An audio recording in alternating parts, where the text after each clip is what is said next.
UK on that limelight, right? If you're able to invest in such as an organization, the UK would give you tax rebates, or they would give you tax refunds, So that tells you how the UK government itself is heavily invested in tech. Now, there are 1.7 million persons that are currently employed in tech in the UK. And based on this, 150 billion pounds is being added to the UK economy every year. And according to a recent research, the UK tech could add a further 41.5 billion to the UK economy and create 678,000 jobs by 2025. So if by next year, 678,000 jobs could be created. There are new startups that are being created every day. There are new VCs.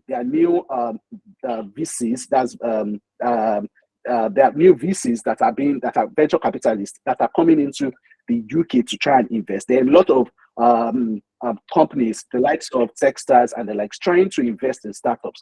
So and also we some of us will probably know of the Digital Skills Council that is hosted by the UK government. They heavily invest in tech. So that tells you a lot about tech being a major.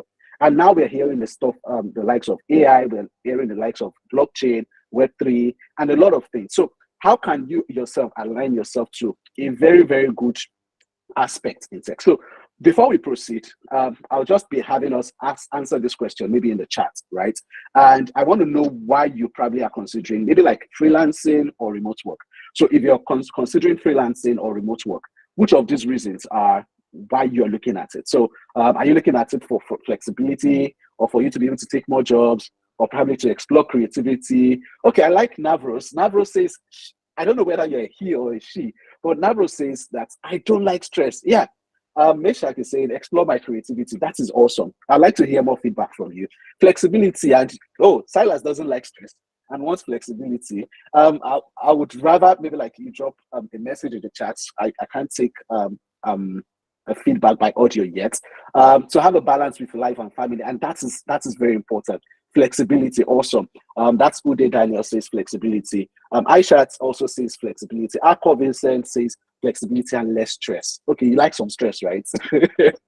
Well, we don't like stress at all. So, basically, we have different reasons why we are considering either freelancing or remote work.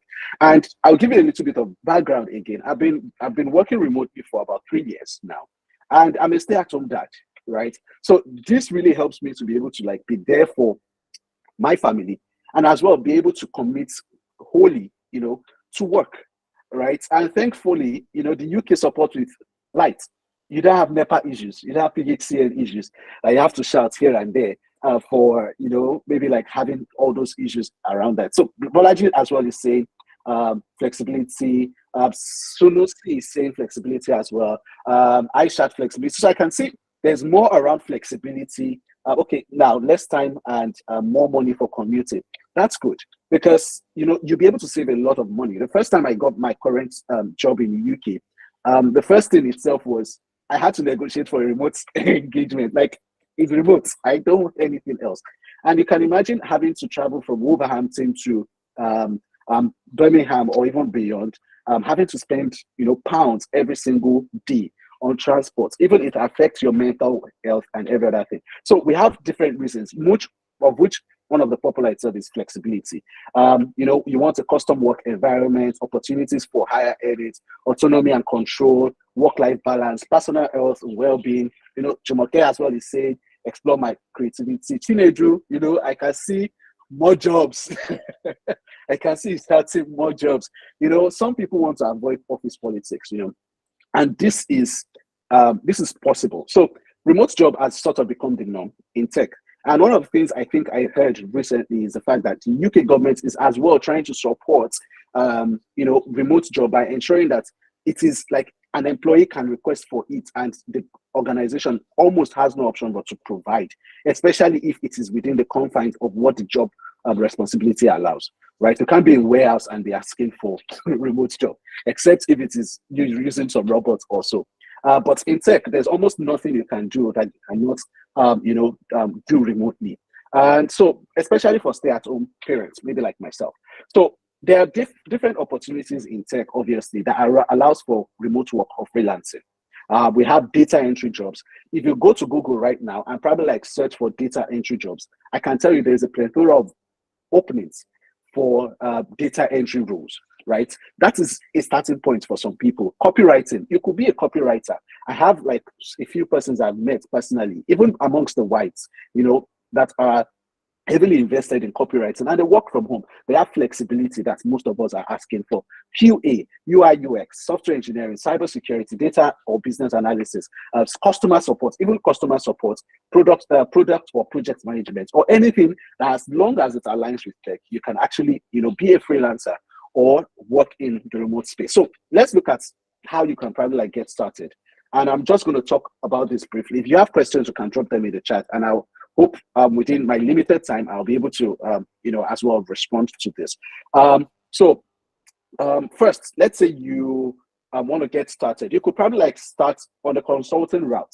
Now, some people are probably aware of this, but for the sake of those that probably don't know how this works, now you could probably like set up a company, whether you're on your dependent visa, which is even easier than because it's not easy for maybe if you're a student to probably like set up a company. It's not even advisable.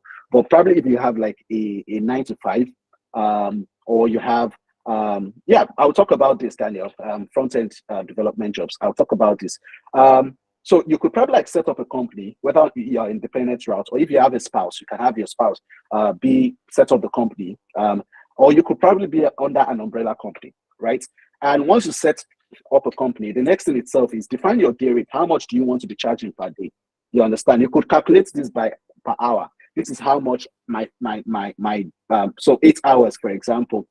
This is you can set up on a skilled work visa. I think I will answer some of these questions when I'm done with maybe the entire slide, so I can respond to some of this. So you define your day rates. Some charge £350, some charge £500, some charge as much as £800. So the more the experience, the more you can charge.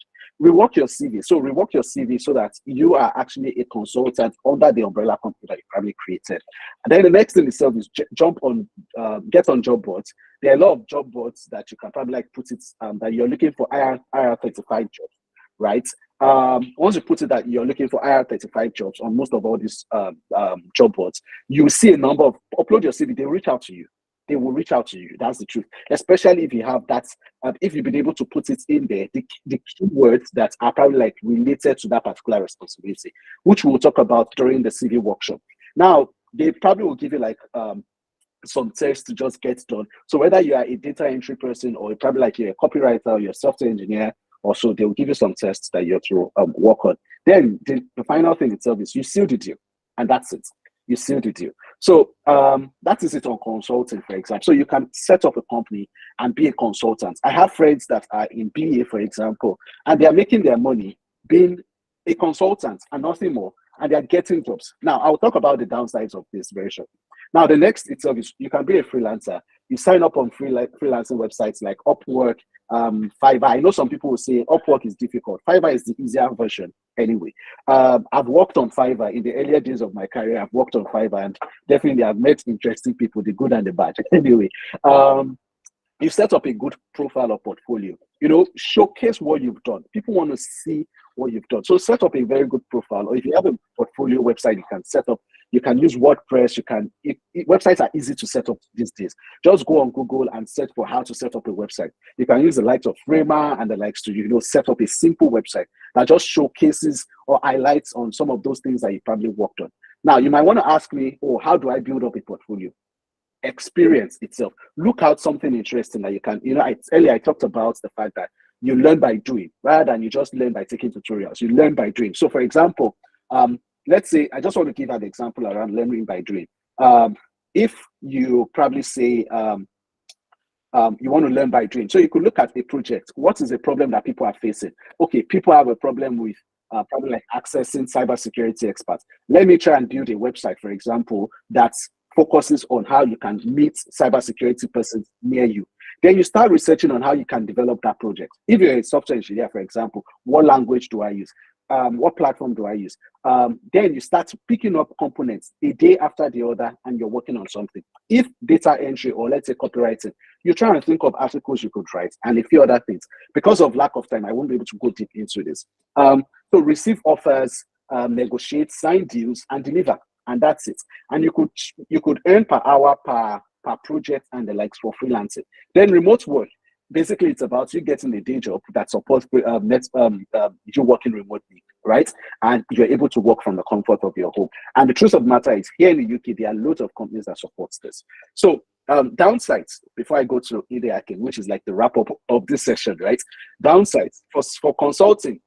Yeah, someone says you can use Webflow for instead of Framer, which is good, and that is on the side of you setting up the website. So downside for consulting, yeah, there's no job security in the sense that a company might not have a reason to give you a notice before they terminate your engagement. But well, most of that will probably happen if you're not delivering well. But the truth of the matter is, if you're being paid, let's say, an average of £500 per day, right? Even if there's no job security, and you're probably like earning that for like 2 months or 3 months or 6 months, right? You should have saved enough for days that probably like money won't come in. So that is that's the downside. So on the other side itself is, depending on the type of IR35 you are, inside or outside, that's what we call it, inside IR35, outside IR35, you'll be the one to sort your taxes in most cases. Then sometimes you might have to be doing a lot of traveling, competition itself, because it's a heavy market, right? Especially, but the one way you can beat the competition itself is be good. Once you're good, you get your market. There's also limited control over projects, because you can't obviously say, this is how I want the project to be, this is how I want it defined. You have to follow the rules of engagement, the contract. There's not much work-life balance, because there is to an extent, but if you're taking too much contract or consulting projects, men, you most likely might not have a very good work-life balance, and this can impact on your health. For freelancing, you get irregular gigs, zero employment benefits, competition. There's competition. Obviously, you have to raise proposals for jobs, and depending on who supports or who goes for you. Also, you sort your taxes, except the platform already charges maybe like a 20%, which they remit to the HMRC or so. Then remote work. There's minimal support, obviously. I work remotely mostly, and sometimes you probably want to ask certain questions. You have to set up a meeting, Silas, consulting looks good. Yeah. There's also networking limitations, because you're used to the confines of your home. Sometimes I work from my bedroom, sometimes I don't get out of the duvet, so it limits me from going out. Tech gadgets, you probably might have to be the one to get your gadgets, right? That if your organization does not provide that. But if they do, good. Then home distractions, yeah, you could get distractions here and there, depending on how supportive. If you have a child, for example, your child can be so, fussy. What if you're having a meeting and your child is just like in the meeting? And like, I've had a number of meetings where, especially with like stay-at-home parents, where in the middle of the meeting the kids are here and there. But I understand, because, well, mine too does. So who knows? Olajumoke, you could probably like drop a message in the chat. Because once I take one audio question, the session will be longer and I know Derry will be on my neck already. So I need to start wrapping up gradually. So one of the things that we can actually look at is indie hacking, which I know most of us probably have not heard of. But before I go into indie hacking, I'll just answer some questions. So Ude Daniel asked, how about front-end development jobs in the UK? The truth of the matter is there are plenty. There are plenty. The question is, it is you that will have to define. So how do you now land a front-end developer project, right? The thing itself is, if you have a solid portfolio, right? If you've done solid projects, look at competition, look at what people are doing. Try and walk around something. You don't have to be an expert yet, but try and challenge yourself like, okay, this month, I want to create a solid portfolio. Then the second thing itself is talk about what you are doing. Get into the community of developers, especially amongst the whites. That's the truth of the matter. See, one thing I might be kicked for this, but you have to get beyond just the Nigerian community if you're in Nigeria, or if you're in Nigerian rather. You have to get beyond just the Nigerian community. Now, one of the things I want to talk about now is because I got into the community of people that do stuff like this. So you need to, there are front-end development jobs. You just have to network. Go for events, go for tech events, and when you go for tech events, don't go like you are begging for stuff. Let people see value in you. Based on the value they see in you, they would want to connect with you. You understand? Talk about what you do on the social media and the like. How can you set up a company on a skilled work visa? You can't go on gov.uk. You can set up a company, but the thing is, you have to be careful because it will be best to probably like set up the company in collaboration with someone that probably already has maybe like a dependent visa or so. Um, Else, you can still set it up by yourself, but you have to issue for yourself a 20-hour contract. So it's you are the director, yes, but still you issue for yourself as a third party because the company itself, the UK is very, very particular about the life of the company because it's just like the life of a human being, right? So you can issue for yourself a 20-hour contract as long as you don't work more than 20 hours for the company on paper anyway. I won't talk more than that. As long as you don't work for more than 20 hours, right, for the company, then you're good to go. Else, you can get a dependent. Silas, you're laughing. No problem. Yeah. Okay, Bolaji had said you can make use of Webflow. Yes, you can use Webflow for setting up a simple website and the like. So how can one transition from customer service in engineering to a remote customer support role in tech? Simple. You can probably like look for IT support roles for a start, right? IT support roles will be able to help you because they will give you like scripts and the likes to be able to guide you in that particular role. Based on the scripts that you're giving, you can do more research, develop yourself, and you're now studying gradually. And as IT support, you're not expected to know everything. You can be an IT support in one small software company. They will tell you everything about their software, right? And they'll be able to guide you. That's like the simple response to that. So indie hacking, let me just quickly introduce that in the next 5-10 minutes and I'm out of here. Indie hacking is like the latest thing.